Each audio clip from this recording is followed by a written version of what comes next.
नमस्कार दोस्तों, मेरा नाम है विमल सिंह। बालाजी श्री अड्डा में आपका स्वागत है। पेट के एग्जाम के लिए जैसे कि हम आपको प्रैक्टिस सेट करा रहे हैं, तो प्रैक्टिस सेट नंबर 6 आपका जो है वो चल रहा था। पहला पार्ट इससे पहले हमने देखा था। यदि आपने नहीं देखा है, साइड में आई बटन में इसी सेट का पहला पार्ट आपको पिछला वाला वीडियो मिल जाएगा। आज हम देखेंगे इसका पार्ट नंबर 2, जिसमें हम इसके आगे के प्रश्न नंबर 26 से लेकर के प्रश्न नंबर 50 तक हम प्रश्न देखेंगे और लास्ट में एक प्रश्न हम आपसे भी पूछेंगे। तो चलिए शुरू करते हैं आज के हमारे प्रश्न 26 से।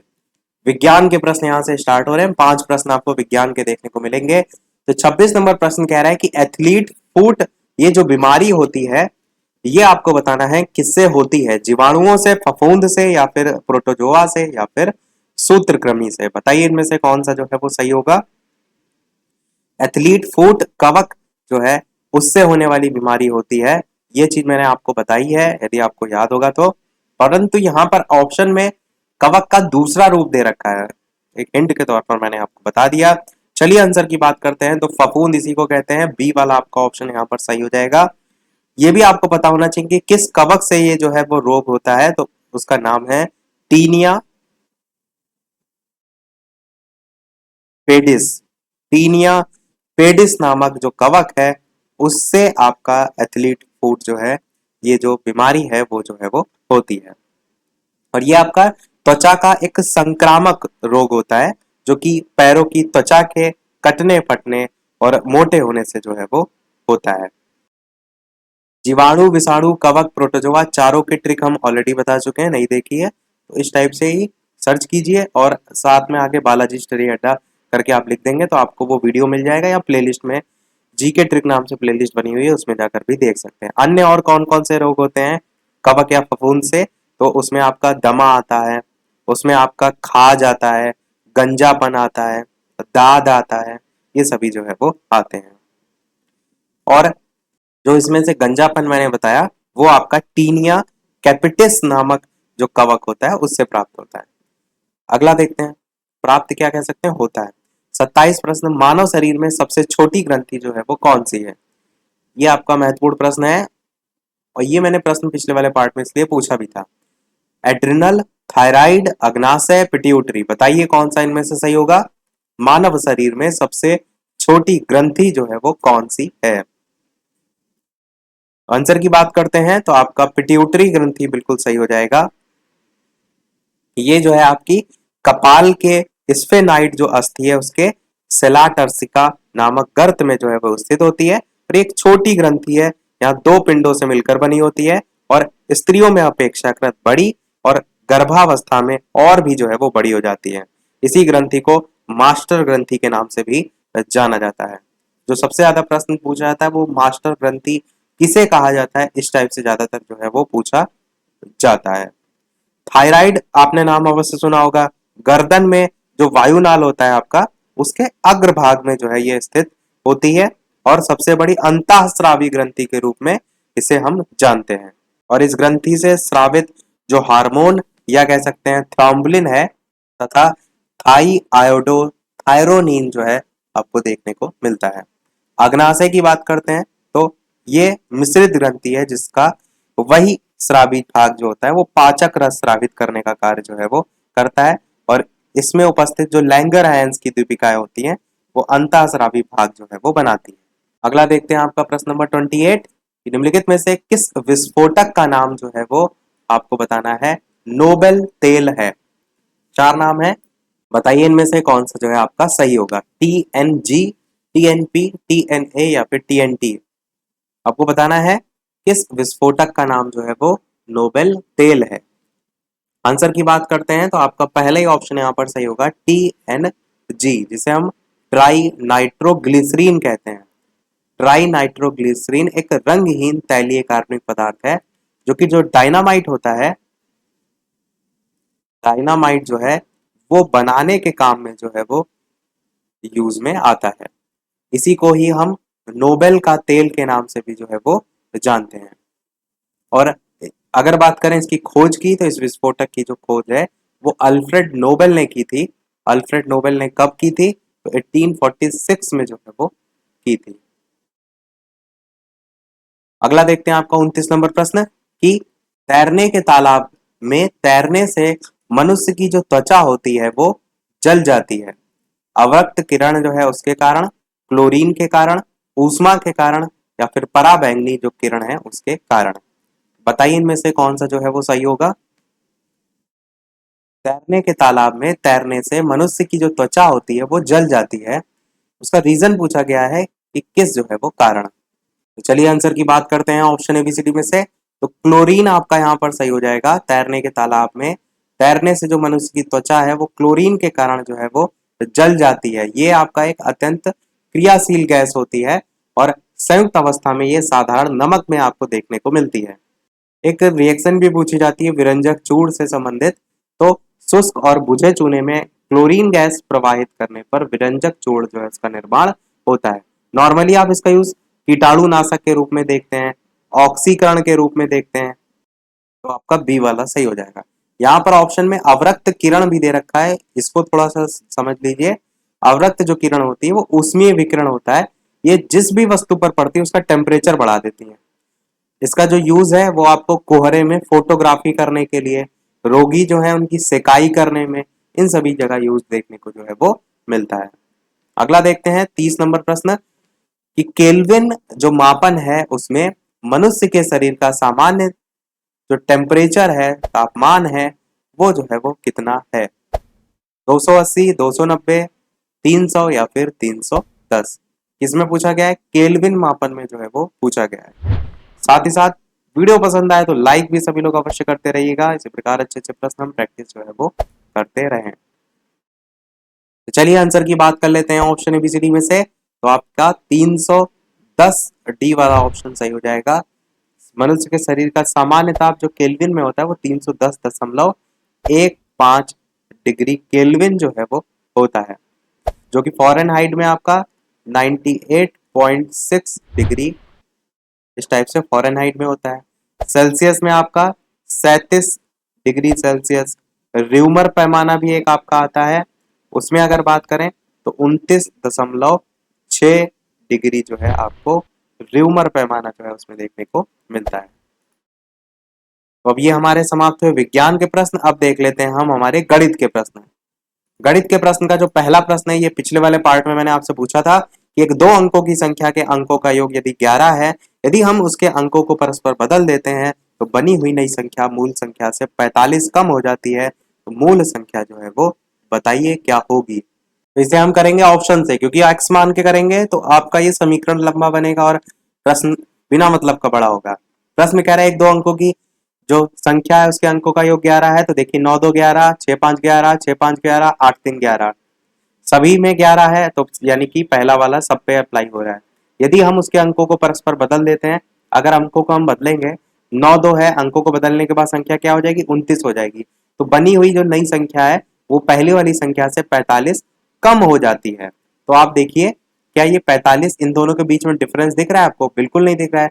यहाँ पर 90 है, यहाँ पर लगभग 30 है। घटाएंगे तो आपका 70 80 90, तो 45 के तो पास भी नहीं जाएगा। तो आपको घटाने की आवश्यकता नहीं, ऐसे ही अंदाजा आपको लग जाएगा। फिर 56 में देखिए 65 होगा। अब 65 और 56 में भी कहीं से भी 45 का अंतर नहीं है। सेम चीज यहाँ पर देखिए 65 है तो 56 आ जाएगा, ये भी ऑप्शन कट जाएगा। 83 बचा। 83 का अगर आप देखेंगे पलट कर संख्या तो 38 होगी, और 83 में से 38 आप देखिए लगभग लगभग यही 45 के आसपास आ भी रहा है डिफरेंस, और जब घटाएंगे से तो 45 ही आएगा। आपका डी वाला ये आंसर आपका हो जाएगा। तो देखिए ऑप्शन से आपने कितनी आसानी से इस प्रश्न को कर लिया। एक्स मान के करते या संख्या को मान के करते ए बी के फॉर्म में, तो आप जानते हैं इकाई का अंक जो है बी मानते, दहाई का अंक ए मानते, फिर संख्या बनती 10a+b। फिर उसमें समीकरण एक जो दे रखा है इसको लिखते, फिर समीकरण जो दो दे रखा है इसको लिखते, फिर समीकरण एक का मान दो में रखते, फिर दोनों को सॉल्व करके वहां से ए बी का मान निकालते, फिर सबसे जब स्टार्टिंग में जाके जो ए और बी हमने मान रखा था वहां पर जाके वैल्यू पुट करते तो जाके आपका आंसर आता। तो इसीलिए मैंने कहा था कि आप दोनों तरीके से सीख लीजिए चीजों को। ऑप्शन से अगर कर पा रहे हैं तो बहुत ही कम समय में आप कर सकते हैं। 32 नंबर प्रश्न है, अनीता फैशन बुटीक चलाती है, उसके व्यय के जो शीर्षक हैं वो यहाँ पर दे रखे हैं। खरीद में 30% और दर्जी का भुगतान करने में 40% और किराया व बिजली में 30%। यदि इसका कुल व्यय 50,000 प्रतिमाह है तो दर्जी का भुगतान करने में उसने कुल कितना धन व्यय किया। अब यहाँ पर देखिए 30%, 40% और 30%। तीनों को अगर आप जोड़ेंगे तो कितना आ जाएगा, 100% आ जाएगा। यानी कि 100% जो है ये आपका 50,000 रुपए के बराबर हो जाएगा। 100% अगर 50,000 के बराबर आपको पता चल गया है तो आप किसी की भी वैल्यू निकाल सकते हैं।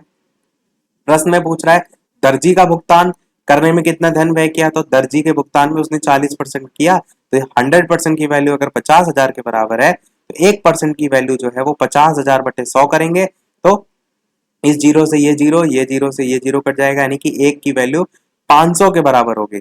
और प्रश्न में 40 पूछा गया है तो 40 की वैल्यू निकालने के लिए 500 को 40 से गुणा कर देंगे हम। तो 500 गुणे 40 आपका 5 4 जा 20 होता है, यानी कि 2 लाख वाला आपका आंसर, 2 लाख नहीं 20,000 वाला आंसर सी वाला आपका ऑप्शन जो है वो सही हो जाएगा। क्योंकि 5 4 जा 20 तो 20 तो ऐसे हो गया और बाकी ये 3 जीरो तो 20,000 होगा। सी वाला आपका ऑप्शन यहाँ पर सही होगा। अगला देखते हैं 33 नंबर प्रश्न कि 0.14 बटे 1.4 का स्क्वायर माइनस फिर 0.11/1.1 का होल स्क्वायर, इसी प्रकार प्लस, और आगे भी इस टाइप से प्रश्न दे रखा है। इसको आपको सॉल्व करना है, बताना है सही कौन सा होगा। सॉल्व करने का तरीका ये आप अपना सकते हैं कि यहाँ पर जो दशमलव में मान दे रखा है या बटे में मान दे रखा है, इसको सबसे पहले दशमलव सभी जो है वो हटा लेते हैं। अगर यहाँ वाले सबसे पहले वाले के दशमलव आप हटाएंगे तो क्या बचेगा, इसको इधर लिख के दिखा देते हैं। जैसे 0.14 लिखा है और बटे में 1.4 लिखा है। अब यहाँ दशमलव हटाएंगे तो 2 जीरो बढ़ेंगे, यहाँ से दशमलव हटाएंगे फिर ऊपर जीरो उतने बढ़ाएंगे, तो ये प्रोसीजर आपका थोड़ा सा बड़ा हो जाएगा। सबसे अच्छा तरीका क्या होता है, इसको सीख लीजिए। दशमलव के बाद संख्या 2 है, नीचे दशमलव के बाद संख्या 1 है। आप क्या कर सकते हैं, ऊपर वाली जितनी संख्या उतनी बनाने के लिए यहाँ पर शून्य लगा सकते हैं। इस दशमलव से इस दशमलव को काट देंगे, इस टाइप से आपका 14/140 आ जाएगा। सेम यहाँ पर क्या आएगा, 11/110 यहाँ से आ जाएगा। यहाँ क्या आएगा, 13/130 यहाँ से आ जाएगा। इतना आपको समझ में आ गया होगा। अब 14/140 को अगर आप काटेंगे तो 14 10 बार में 140 के बराबर में जाएगा, तो 1/10 यहाँ से आएगा। यहाँ से आप देखेंगे तो 1/10 यहाँ से भी आएगा, क्योंकि यहाँ पर भी 11 का जो पहाड़ा है उसको आप पढ़ेंगे तो 10 बार में जाएगा। सेम चीज 13 में भी देखेंगे तो 13 का नम करके तो 10 बार में जाएगा, यानी 1/10 तीनों जगह से आएगा। यहाँ पर माइनस लगा है, यहाँ पर प्लस लगा है, तो माइनस प्लस इस टाइप से लिख देंगे। तो इन सबको रब करके दोबारा से लिख देते हैं ताकि आपको समझ में सही से आए। तो सबसे पहले आपका आएगा यहाँ पर जीरो, 1/10 आया आपका था। 1/10 का मतलब है कि ये आप जो जीरो है हटाकर ऊपर पॉइंट में वैल्यू लिख सकते हैं। जैसे कि अगर ऊपर पॉइंट लगा होता है तो पॉइंट हटा के नीचे जीरो बढ़ा लेते हैं। सेम चीज जीरो हटा करके ऊपर दशमलव लगा सकते हैं। तो सबसे पहला वाला जो है वो 0.1 आपका आएगा और इसका स्क्वायर, ये माइनस का माइनस लग जाएगा। यहाँ पर 0.1 क्योंकि तीनों में ही सेम आया था, और यहाँ पर भी आपका स्क्वायर और प्लस जो है आपका ऐसे ही रहेगा। हमने ऐसा इसलिए किया क्योंकि ऑप्शन में ही सभी मान इस टाइप से दे रखे हैं, और तीसरे वाले में भी सेम ऐसे ही था 0.1 और इसका स्क्वायर। तो ये आपका आया। अब चाहे तो आप यहीं डायरेक्ट ही प्लस माइनस में है तो इसको इससे काट देंगे, इसका स्क्वायर कर देंगे, तो 0.1 का स्क्वायर करेंगे तो 0.01 करके आ जाएगा आपका आंसर। यहाँ पर डी वाला जो है वो सही हो जाएगा। चाहे तो ये भी कर सकते थे कि स्क्वायर आप दो तीनों का पहले खोल लीजिए, उसके बाद भी आपका ये कट जाता 0.01 और -0.01 और बाद में आपका बचता ये, तो उस तरीके से भी कर सकते थे। तो आपका डी वाला आंसर हो जाएगा। 34 प्रश्न, क्रिकेटर जो है उनके एक समूह का औसत 42 दे रखा है और एक नया खिलाड़ी शामिल होता है और समूह के जो सदस्य उनका औसत का 250% स्कोर करता है। परिणाम स्वरूप क्या होता है कि समग्र औसत में 30% की वृद्धि भी हो जाती है। अब नया खिलाड़ी शामिल होने से पहले समूह में क्रिकेटर की जो संख्या थी वो कितनी थी, ये आपसे यहाँ पर पूछी गई है। तो इसको एक्स मान के आप कर सकते हैं, जैसे कि क्रिकेटर की जो संख्या है आप मान लीजिए कि एक्स है। एवरेज जो है आपका प्रश्न 42 दे रखा है, तो टोटल कितना हो जाएगा, एक्स से गुणा करके यानी 42x हो जाएगा। ये पहली चीज हो जाएगी। प्रश्न में ये भी कह रहा है कि एक खिलाड़ी का जो है वो समूह उसमें शामिल हो जाता है, तो उसके बाद x+1 हो जाएंगे लोग, तो एक शामिल हो जाएगा। और नया औसत निकालने के लिए आप करेंगे क्या, जो 42 दे रखा है ये भी कहा जा रहा है कि इसमें 30% जो है समग्र औसत में 30% की जो है वो वृद्धि भी आपको देखने को मिल रही है समस्त औसत स्कोर में। तो 42 का आप ये 30% जो है वो 30 नहीं, 130% निकालेंगे क्योंकि वृद्धि हो रही है। तो 100% तो अपने आप में पूरा होता है, तो 42 गुणे 130/100 करेंगे तो आपका 54.6 जो है वो जो नया एवरेज है वो आपको देखने को मिलेगा। और जो 250% स्कोर बढ़ रहा है, इसको आप नए खिलाड़ी का स्कोर भी इस 42 पर ही निकालेंगे। इसमें भी 42 का 250% आप निकालेंगे तो आपका यहाँ से 105 जो है वो नए खिलाड़ी का स्कोर जो है वो निकल कर आ जाएगा। अब 42x पहले था और निकल कर जो है 105 था, तो टोटल कितना हो जाएगा 105 प्लस 42x। तो समीकरण आपका कुछ इस प्रकार से बनेगा 105 प्लस 42x, ये x डायरेक्ट लिख दिया है 42x, और ये किसके बराबर हो जाएगा, जो 54.6 हमने निकाला था नया एवरेज वो, और साथ ही साथ जो एक की वृद्धि हो रही थी, तो एक की वृद्धि हो रही थी यानी कि x+1, ये आपका ब्रैकेट में आ जाएगा। क्योंकि प्रश्न यही कह रहा है कि परिणाम स्वरूप समग्र औसत में 30% की वृद्धि होती, नया खिलाड़ी शामिल होने से पहले समूह में क्रिकेटर जो है उनकी संख्या क्या थी। तो बस इस समीकरण को आपको सॉल्व करना होगा। 105 इधर ही रहेगा, इधर से जो मान 54.6 इधर आ जाएगा, और इधर जो मान दे रखा है ये गुणा करने के बाद आएगा। 54.6 को जब x से करेंगे एक बार x आ जाएगा, और 54.6 को 1 से करेंगे तो 54.6 आ जाएगा। तो बाद वाला जो 1 से गुणा करने पर है वो यहाँ पर आएगा 105 के साथ, और x वैल्यू जो वैल्यू है ये 42 के साथ जो है इधर जाकर माइनस में आ जाएगी। तो इधर वाला साइड जो है ये आपका 12.6x बचेगा, और इधर आपका घटाने पर 50.4 आएगा। x की वैल्यू लास्ट में जो है आपको 4 देखने को मिलेगी, और यही आपका आंसर हो जाएगा, जो कि डी वाले ऑप्शन में आपको दे भी रखा है। तो पहले समूह में क्रिकेटर की जो संख्या है वो आपकी 4 जो यहाँ पर हो जाएगी। 35 नंबर लास्ट आपका मैथ का प्रश्न है, मान जो है वो निर्णय करें, इस टाइप से दे रखा है प्रश्न आपका। तो सेम इस टाइप का प्रश्न हमने कराया भी है एक बार आपको, कि आपको ब्रेक कर लेना है। जैसे 2 की घात 4 लिखा हुआ है यहाँ पर, अब 2 की घात 4 मतलब 2 गुणे 2 गुणे, इस टाइप से आप 4 बार लिख सकते हैं अंडर रूट में ही। सेम चीज यहाँ पर भी 64 है तो 64 को भी आप 4 के फॉर्म में लिख सकते हैं। तो 4 का स्क्वायर आप जानते हैं, 4 × 4 = 64 होता है। 4 का स्क्वायर नहीं, 4 का क्यूब, 4 × 4 × 4, क्योंकि 4 × 4 = 16 और 16 × 4 = 64 होता है।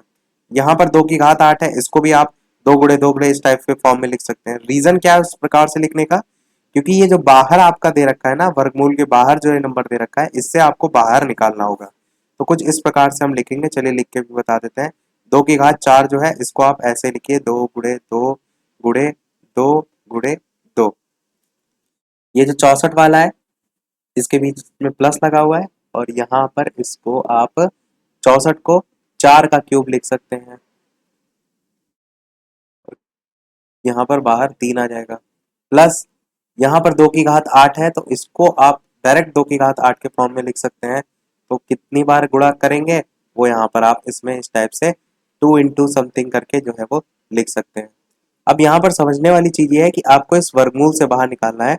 तो ये अंदर 4 दे रखे हैं, हम 2 2 का पेयर बनाते हैं, तो यहाँ से केवल 2 × 2 निकल कर आएगा। ये चीज यहाँ पर कहने का मतलब था। तो 2 × 2 कितना होगा आपका 4 होगा। प्लस सेम चीज यहाँ पर देखिए, तो 4 का पूरा पेयर बनेगा, क्योंकि यहाँ पर बाहर क्यूब दे रखा है, तो यहाँ से जो निकल कर आएगा वो केवल और केवल 4 निकल कर आएगा। प्लस यहाँ पर 2 कितनी बार है, 8 बार गुणा में है, और साथ में बाहर देखिए यहाँ पर तो 4 लिखा हुआ है, यानी कि आपका जो पेयर बनेगा वो 4 4 का बनेगा। तो 4 4 के टोटल 2 पेयर बनेंगे, यानी 2 × 2 आपका यहाँ पर भी 4 ही आएगा। तो तीनों बार 4 जोड़ लेंगे तो 12 आपका यहाँ पर आंसर जो है वो आ जाएगा। देखिए ये जो है मान सबसे पहला वाला, कोई भी अगर यहाँ वैल्यू ना लिखी हो तो वो अपने आप में 2 होती है। वर्गमूल इसी को जो है वो दर्शाते हैं, क्योंकि हम लिखा रहता है इस टाइप से कि √16, तो इसका मान निकालते हैं तो क्या निकालते हैं 4 आ जाएगा। तो कहने का मतलब है ये यहाँ पर 2 जो है वो अपने आप होता है। परंतु अगर प्रश्न में दे रखा है, जैसे यहाँ 3 दे रखा था, तो आपको उसी के अकॉर्डिंग ही जो है वो फिर पेयर बनाना होता है, क्योंकि ये फिर क्यूब रूट हो गया, यानी कि घन मूल हो गया। अब यहाँ पर जैसे 8 लिखा होता और इस टाइप से बाहर क्यूब लिखा होता, तो हम इसको 2 के फॉर्म में तोड़ते, 2 × 2 × 2, क्योंकि 2 की घातांक जो है वो आपका 3 जब आप करेंगे तब 8 के बराबर जो है वो आएगा। तो आपका आंसर यहाँ 12 हो जाएगा। देखते हैं अब हमारे हिंदी के प्रश्न कि मधुशाला जो है वो किसके द्वारा रचित है, महादेवी वर्मा, मैथिली शरण गुप्त, हरिवंश राय बच्चन, या फिर सुमित्रा नंदन पंत। बहुत ही चर्चित आपकी रचनाएं आप सभी जानते हैं कि हरिवंश राय बच्चन जो है इनकी बहुत ही फेमस रचना है और 1935 ईस्वी जो है उसमें रचित है। मधुशाला के अलावा मधुबाला भी है इनकी और मधु कलश भी है। तीनों का सन आप याद रख सकते हैं। मधुशाला का जो है वो 1935 था। मधुबाला जो है उसका 1936 है और जो मधु कलश है, मधु कलश शॉर्ट में लिख दिया है, इसका जो है वो 1937 है। आपको याद होगा इस पर बेस्ड क्वेश्चन आ चुका है आपका, यूपी टेट में शायद आया था। और अगर बात करें महादेवी वर्मा के बारे में तो इनकी रचनाएं आपकी दीप शिखा है, निहार, रश्मि, नीरजा, सांदगीत, ये सभी रचनाएं हैं। और रचनाएं तो मैंने आपको पहले भी ट्रिक से बता चुकी हैं बहुत अच्छी अच्छी। यदि नहीं देखी है तो यूट्यूब पर डायरेक्ट बालाजी स्टडी अड्डा रचनाएं सर्च कीजिएगा, आपको पूरी प्लेलिस्ट मिल जाएगी। एक से अच्छी ट्रिक में हमने बताया है। एक एक कहानी में आपको पूरी पूरी कहानियां से ही आपको पर्टिकुलर कोई भी कवि लेखक जो है उनकी रचनाएं याद हो जाएंगी। बात करते हैं सुमित्रा नंदन पंत की, तो इनकी रचनाएं गुंजन, ग्रंथि, युगांत, लोकायतन, चिदम्बरा बहुत फेमस है। और महादेवी वर्मा और जो सुमित्रा नंदन पंत ये दोनों ही छायावादी कवि के रूप में जो है वो जाने जाते थे। मैथिली शरण गुप्त की जो प्रसिद्ध रचना है उसमें साकेत आपका बहुत पूछी जाती है, भारत भारती है, पंचवटी है, यशोधरा है, तो ये सब आप याद रख सकते हैं। 37 नंबर प्रश्न है, ऐरा गैरा नत्थु कैरा मतलब बताइए। कमजोर आदमी, मामूली आदमी, होशियार आदमी, गंवार आदमी, बताइए क्या कहेंगे। आंसर की बात करते हैं तो मामूली आदमी आपका यहाँ पर जो है वो सही होगा। कहते नहीं सामान्य आदमी को कि अरे ये तो ऐरा नगैरा नत्थु कह रहा है, इस टाइप से। कमजोर आदमी, होशियार आदमी और जो गंवार आदमी, ये ऑप्शन दे रखे हैं, इससे रिलेटेड बिल्कुल भी जो है ये नहीं होता है। 38 नंबर प्रश्न है, प्रति प्लस आघात का संधि विच्छेद क्या होगा। प्रत्याघात, याघात, या फिर प्रति याघात, या फिर प्रति आघात। आंसर की बात करते हैं ऑप्शन एबीसीडी में से तो आपका पहला ऑप्शन प्रत्याघात जो है यहाँ पर सही होगा। प्रति में ई छोटी ई की देखिए आ रहा है, यहाँ पर देखिए तो आपका आ रहा है, तो ई और बड़ा आ मिलकर जो है वो या आपका बना रहा है। यहाँ पर कौन सी संधि है, यड़ स्वर संधि का जो है ये उदाहरण है। अति प्लस आवश्यक आपका यड़ संधि का एक एग्जाम्पल आप याद रख सकते हैं। अति प्लस उत्तम आप याद रख सकते हैं। और अगले प्रश्न की तरफ बढ़ते हैं। यद्यपि वह बीमार था परंतु वह मेला गया, वाक्य में आपको त्रुटियां जो है वो बतानी है। किसमें है, त्रुटियां सुधारें, ये लिखा है। वाक्य की जो त्रुटियां हैं वो सुधारें। यद्यपि वह बीमार था लेकिन वह मेला गया, ये ऊपर वाला मतलब कहने का इनका ये है कि ये ऊपर वाला जो है वो अशुद्ध वाक्य है और आपको शुद्ध वाक्य यहाँ पर छांटना है। दूसरा, यद्यपि का बीमार था, ये तो बिल्कुल ही गलत है। यद्यपि वह बीमार था तथापि वह मेला गया, यद्यपि वह बीमार था किंतु वह मेला गया, तो बताइए ए सी डी में से कौन सा सही होगा। आंसर की बात करते हैं तो सी वाला आपका ऑप्शन यहाँ पर सही है। यद्यपि वह बीमार था तथापि वह मेला जो है वो गया। और जरूरी नहीं है कि आपको पढ़ने में अच्छा लगे तभी वो सही होगा। जैसे तथापि वर्ड यहाँ पर यद्यपि के साथ आ रहा है तो ये सारी चीजें आपको ध्यान देनी होती हैं। अगला देखते हैं आपका 40 नंबर प्रश्न, कि सब कुछ जानने वाला वाक्यांश जो है उसके लिए एक शब्द बताइए क्या होगा। बहुज्ञ, सर्वज्ञ, अतज्ञ या फिर अज्ञ, कौन सा इनमें से सही होगा। सब कुछ जानने वाला वाक्यांश जो है उसके लिए एक शब्द। आंसर की बात करते हैं ऑप्शन एबीसीडी में तो आपका सर्वज्ञ यहाँ पर जो है वो सही होगा। सब कुछ जानने वाले को कहते हैं सर्वज्ञ, बहुत कुछ जानने वाले को कहते हैं बहुज्ञ, कुछ ना जानने वाले को कहते हैं अज्ञ। तीनों ध्यान रखिएगा, जो सब कुछ जानने वाला सर्वज्ञ, बहुत कुछ जानने वाला बहुज्ञ और कुछ ना जानने वाला अज्ञ। अगला देखते हैं, यहां से हमारे प्रश्न इंग्लिश के स्टार्ट हो रहे हैं। एक पैराग्राफ पैसेज आपको दे रखा है और पैसेज बहुत बड़ा है तो इसलिए हम पढ़ेंगे नहीं, डायरेक्ट क्वेश्चन की बात करते हैं। चाहें तो आप पढ़ सकते हैं, तो इसको एक बार दिखा आपको अवश्य देते हैं। आप चाहें तो वीडियो को पॉज करके स्वयं से जो है पैराग्राफ को पढ़ सकते हैं। तो चलिए देख लेते हैं इस पर based question 41। Select the most appropriate synonym of the underlined word.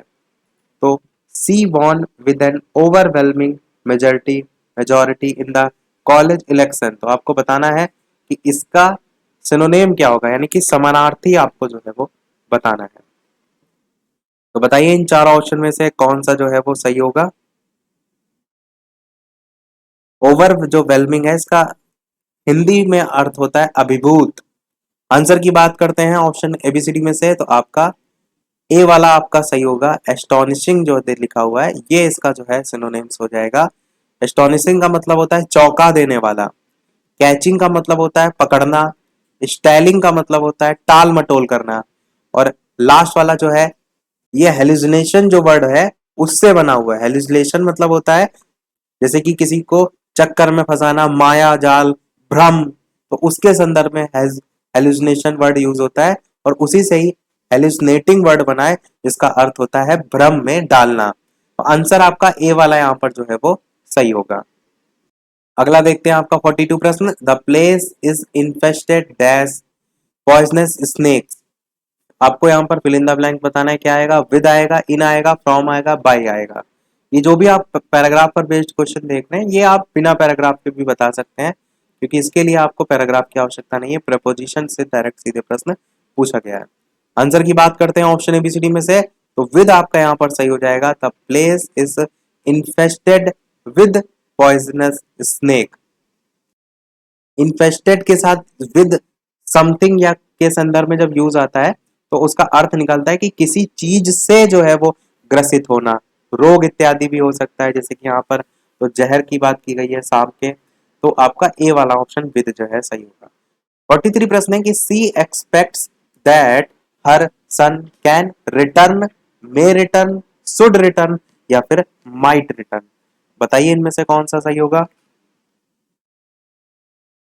Answer की बात करते हैं ऑप्शन एबीसीडी में से, तो आपका मे रिटर्न जो है यहाँ पर सही होगा। She expects that her son may return. May और जो माइट है दोनों का यूज आप करते हैं किसी प्रकार की जब संभावना व्यक्त करनी होती है, तो आपका मे और माइट दोनों का यूज किया जाता है। अब दोनों में डिफरेंस ये आप कह सकते हैं कि जो मे होता है वो आपका प्रबल संभावना जो है उसके लिए प्रकट होता है, जबकि जो माइट है ये कम संभावना के लिए जो है वो प्रकट होता है। तो आपका बी वाला यहाँ पर सही होगा। 44 प्रश्न आपका है। The student said we want to learn a foreign language. तो in reported speech the above sentence will be. आपको बताना है द स्टूडेंट सेड दैट। इन चारों ऑप्शन में से कौन सा जो है वो सही होगा। आंसर की बात करते हैं तो आपका बी वाला ऑप्शन सही होगा। That they wanted to learn a foreign language, इसका जो है आपका बन जाएगा। 45 प्रश्न आपका जो है एक्टिव पॉसिव से रिलेटेड है, जिसमें लिखा हुआ है एक sentence. The patient are visited by their relatives only between 4 and 6 PM। अब आपको बताना यह है कि इसका सही जो है वो कौन सा जो है इनमें से होगा। तो चलिए आंसर की बात करते हैं, तो आपका बी वाला ऑप्शन सही होगा, यानी कि their relatives visit the patient only between 4 and 6 PM। बाकी रूल रेगुलेशन की बात हम पहले भी कर चुके हैं। देखते हैं हमारे लास्ट के 5 प्रश्न जो कि अब आपके रीजनिंग पर बेस्ड होंगे। तो उस विकल्प का चयन कीजिए जो आपको बताना है। आर्मी जिस प्रकार से सैनिक से संबंधित है, गैलेक्सी उसी प्रकार से किस प्रकार से संबंधित है। तो आप बताइए इनमें से कौन सा जो है वो सही होगा। तो आप जानते हैं कि जो आर्मी है, जिस प्रकार आर्मी जो है उसमें सैनिक जो है आपके आते हैं, उसी प्रकार गैलेक्सी में क्या आपका आता है, तो आप क्या कहेंगे, ग्रह आते हैं। सी वाला ऑप्शन बिल्कुल सही होगा। 47 प्रश्न आपका यहाँ पर दो कथन टाइप के दे रखे हैं, उनको पहचानना है आपको और संबंध बताना है। पहला कह रहा है कि गन्ने की फसल का अधिकांश भाग कीटों द्वारा प्रभावित हुआ था, जिसके कारण राज्य में जो किसान हैं उनको भारी नुकसान हुआ। दूसरा कह रहा है कि राज्य के जो किसान हैं जो पहले गन्ने की खेती करते थे, इस वर्ष अब अंगूर की खेती की ओर मुड़ गए हैं। तो आपको बताना यह है कि कथन ए कारण है, बी उसका परिणाम है, या बी कारण है एक परिणाम है, या फिर दोनों ही किसी स्वतंत्र कारण के परिणाम है, या फिर दोनों कथन किसी सामान्य कारण के परिणाम है? बताइए कौन सा सही होगा। उत्तर की बात करते हैं तो आप क्या कहेंगे कि आपका बी वाला यहाँ पर जो है वो सही होगा, यदि कथन बी जो है आपका कारण है और ए जो है उसका परिणाम है। क्यों? क्योंकि जो रीजन है कि किसान जो पहले गन्ने की खेती करते थे वो इस वर्ष अब अंगूर की खेती की ओर मुड़ गए हैं, इसका परिणाम ये देखने को मिला कि अधिकांश, नहीं आपका ये बी वाला नहीं, ए वाला सही होगा, क्योंकि ए वाला आपका जो है वो कारण है, ये रीजन है। हाँ, आपका ए वाला बिल्कुल सही होगा कि ये रीजन था कि जो कीट थे वो फसल को खाए जा रहे थे, गन्ने की फसल को, प्रभावित फसल हुई, इसके कारण जो किसान थे उनको भारी नुकसान हुआ। तो ये क्या है, ये रीजन है। अब इसका परिणाम ये देखने को मिला कि किसान ने ये परिणाम निकाला कि चलो भैया इस बार हम क्या करेंगे, अब गन्ने की खेती नहीं करेंगे, अंगूर की खेती करते हैं। तो क्या हो जाएगा, ए आपका कारण है और बी उसका जो है परिणाम है। ए वाला आपका ऑप्शन यहाँ पर सही होगा। अगला देखते हैं आपका प्रश्न 48। कई सरकारी अधिकारी अपना काम करने के लिए रिश्वत लेते हैं, कथन लिखा हुआ है। अब कार्रवाई लिखी हुई है यहाँ पर।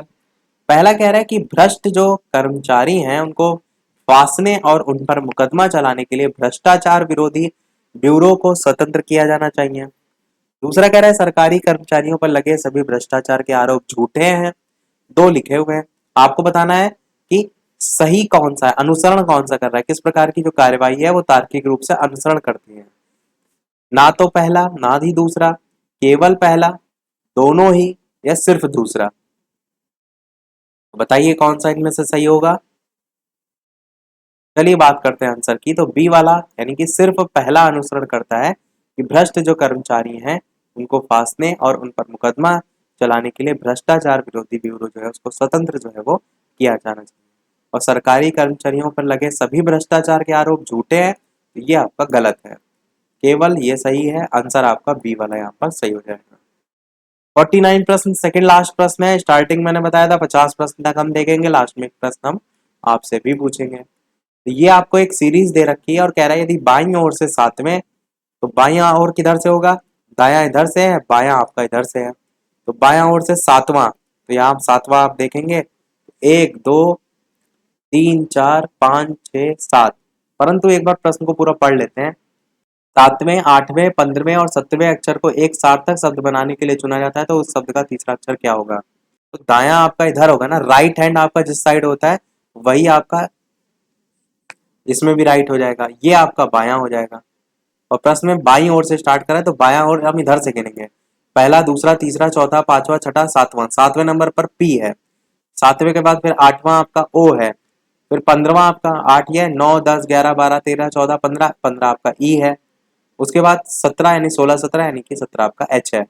इनको लेकर के आपको पी ओ ई एच ये लिखा हुआ है, इनको लेकर आपको एक शब्द बनाना है जो कि मीनिंगफुल शब्द होना चाहिए, इस चीज का ध्यान दीजिए। और फिर पूछा यह गया है कि उस शब्द का तीसरा अक्षर क्या होगा। तो एच से आप होप बना सकते हैं, देखिए एच ओ पी ई बना सकते हैं। अब तीसरा अक्षर इसमें पी आ रहा है, ए वाला आंसर आपका यहाँ पर पी जो है वो सही हो जाएगा।